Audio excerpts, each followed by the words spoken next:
എത്രമേൽ അസ്വസ്ഥരാണ്, എത്രമേൽ അപകടകരമായ സ്റ്റേറ്റ്മെൻറ്റുകളാണ് ഇവരൊക്കെ പറയുന്നത് എന്നുള്ളത് ഇവരെന്താണ് മനസ്സിലാക്കാത്തത് എന്ന് ഞാൻ ചിന്തിച്ചു പോകാറുണ്ട്. ഒരു വിജയത്തിന് വേണ്ടി, അതും 10 വർഷം തുടർച്ചയായി വിജയവും ഭരണവും അനുഭവിച്ച ശേഷം വീണ്ടും അതേ ജനതയുടെ മേൽ ഒരു മത്സരത്തിനിറങ്ങുമ്പോൾ കുറഞ്ഞ പക്ഷം ആ മത്സരത്തിൽ പാലിക്കേണ്ട ചില സംഗതികൾ വളരെ അത്യാവശ്യമുള്ള കാര്യമല്ലേ?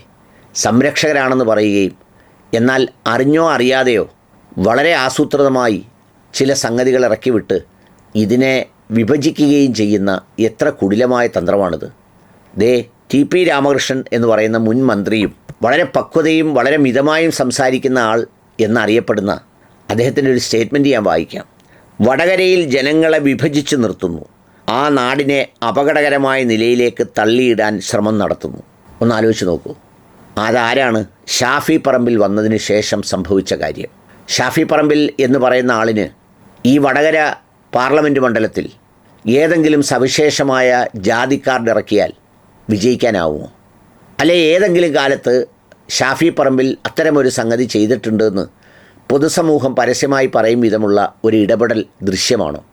ഒരേ സമയം ഇരുവശത്തു നിന്നും, കാരണം ഷാഫിയെക്കുറിച്ച് പറയുമ്പോൾ ന്യൂനപക്ഷ വേട്ടയുണ്ടാകുമ്പോഴും അതുപോലെ തന്നെ മറ്റ് പല തകർക്കലുകളും നടക്കുമ്പോൾ തന്ത്രപരമായി മൗനം പാലിക്കുന്നു എന്ന് അദ്ദേഹത്തിൻ്റെ ഇവരാരോപിക്കപ്പെടുന്ന സ്വന്തം മതവിശ്വാസത്തിൽപ്പെട്ടവർ ആക്ഷേപിക്കപ്പെടുമ്പോഴും ഒരുപക്ഷെ മനസ്സിനുള്ളിൽ പലതിനോടും വിയോജിക്കുമ്പോഴും തുറന്നു പറയാൻ കഴിയാത്ത ഒരുതരം നിസ്സഹായാവസ്ഥയുടെ ഒരു മാനസികാവസ്ഥ സൃഷ്ടിക്കുന്ന അത്തരമൊരു തടവറയിൽ കഴിഞ്ഞുകൂടുന്നു എന്ന് പലരും പറയുന്ന ഒരാളിനെ മറുചേരിയിൽ നിന്നുകൊണ്ട് വർത്തമാനം പറയുന്നത് ഇങ്ങനെയാണ്. വടകരയിൽ ഭിന്നിപ്പിക്കുന്നു, കാഫർ സ്ക്രീൻഷോട്ട് വ്യാജമാണെന്നും അതാദ്യം പോസ്റ്റ് ചെയ്ത ആളിനെയും ഒക്കെ കണ്ടുപിടിച്ചിട്ടും വാശിയോടെ ആളിനെ കാണാനോ നിയമപരമായ പരിഹാരവും കാണുന്നതിന് പകരം ഒരു പേരിലൊതുക്കി അങ്ങനെ തന്ത്രപരമായി പാക്ക് ചെയ്തുകൊണ്ട് പോയത് കേരളത്തിലെ ജനത കണ്ടതാണ്. അവരുടെ മുന്നിലാണ് വീണ്ടും ഇതുപോലൊരു സ്റ്റേറ്റ്മെൻറ്റ് ഇറക്കുന്നത്. ഓർക്കേണ്ടത്, ഈ പാർലമെൻറ്റ് തെരഞ്ഞെടുപ്പിൽ ഈ പേരുകാരൻ കേരളത്തിൽ ഈ പാർട്ടിയിൽ നിന്ന് മത്സരിച്ചത് ഒറ്റ ആളേ ഉള്ളൂ, അത് ഷാഫി പറമ്പിലാണ്. ബാക്കി എല്ലാ മണ്ഡലത്തിലും മറ്റു പല പേരുകാരുമുണ്ട്.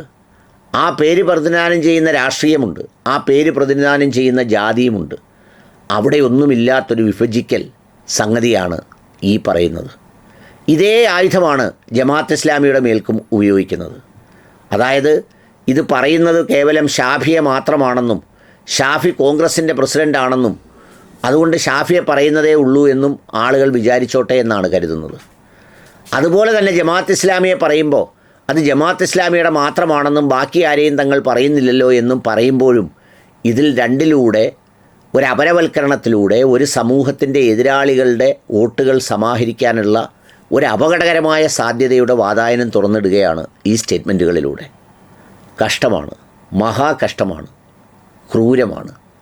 അങ്ങനെ അസത്യങ്ങളൊന്നും വല്ലാണ്ട് വിജയിക്കില്ല. അതിൻ്റെ ഫലവും ഒരുപക്ഷെ തിരിച്ചടിയും വളരെ വേദനിപ്പിക്കുന്നതുമായിരിക്കും.